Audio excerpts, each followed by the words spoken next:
हरे कृष्णा प्रिय कृष्ण भक्तों, स्वागत है हमारी नई वीडियो में आप सभी दोस्तों का। दोस्तों, श्री कृष्ण ने गीता में इच्छा शक्ति पर कई महत्वपूर्ण उपदेश दिए हैं। उन्होंने बताया कि इच्छाओं पर नियंत्रण रखना और कर्मों पर ध्यान देना चाहिए, न कि उनके परिणाम पर। उन्होंने यह भी कहा है कि हमें अपने मन को शांत रखना चाहिए और इंद्रियों को नियंत्रित करना चाहिए, क्योंकि मन ही मनुष्य का सबसे बड़ा मित्र और शत्रु है। इच्छाओं का त्याग।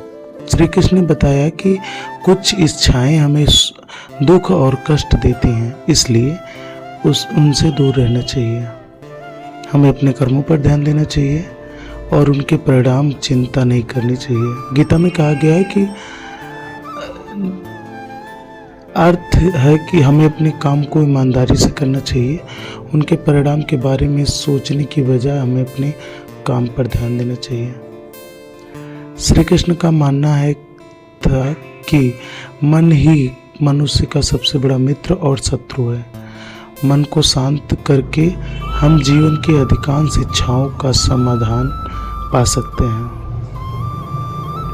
इंद्रियों को नियंत्रित करना बहुत जरूरी है, क्योंकि वे हमें गलत रास्ते पर ले जाती हैं।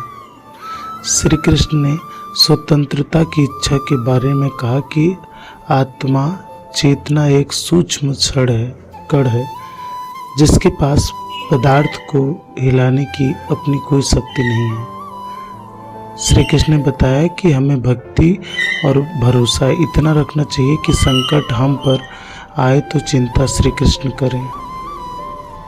गीता में यह भी बताया गया है कि हमें किसी भी परिस्थिति में अपना व्यवहार और संयम नहीं खोना चाहिए।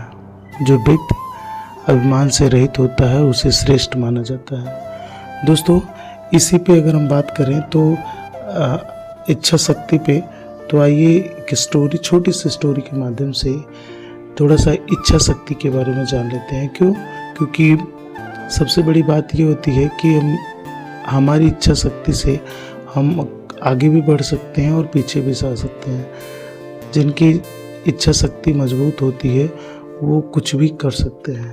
तो दोस्तों, आइए शुरू करते हैं छोटी सी कहानी। एक बार गौतम बुद्ध ने उनके एक शिष्य से सवाल पूछा कि गुरुजी, जल, अग्नि, वायु से सब तत्व में सबसे ज़्यादा शक्तिशाली तत्व कौन सा है? गौतम बुद्ध ने जवाब दिया कि सबसे ज़्यादा शक्तिशाली पत्थर है, क्योंकि वह कठोर है, पर लोहे का हथौड़ा पत्थर के टुकड़े टुकड़े कर देता है, इसलिए लोहा पत्थर से भी शक्तिशाली है। पर अगर हम बात करें आग की, तो आग लोहे से भी ज़्यादा शक्तिशाली है, क्योंकि लोहार आग की भट्टी में लोहे को गलाकर उसमें से मनचाहा आकार दे सकता है। लेकिन आग चाहे कितनी भी भयानक क्यों ना हो, पर जल वो ताकत रखता है कि उस आग को शांत कर देता है, इसलिए जल आग से भी शक्तिशाली होता है। लेकिन उस जल के बने हुए बादलों की वायु कहीं से कहीं उड़ा कर ले जाता है, इसलिए वायु जल से भी अधिक शक्तिशाली होता है। किंतु हमारी इच्छा शक्ति सबसे अधिक शक्तिशाली होती है, क्योंकि वो तो इस वायु की दिशा को भी मोड़ सकती है। इसलिए सबसे अधिक कोई तत्व शक्तिशाली है तो वो हमारी इच्छा शक्ति है। मनुष्य की इच्छा शक्ति से बलशाली तत्व और कोई नहीं हो सकता।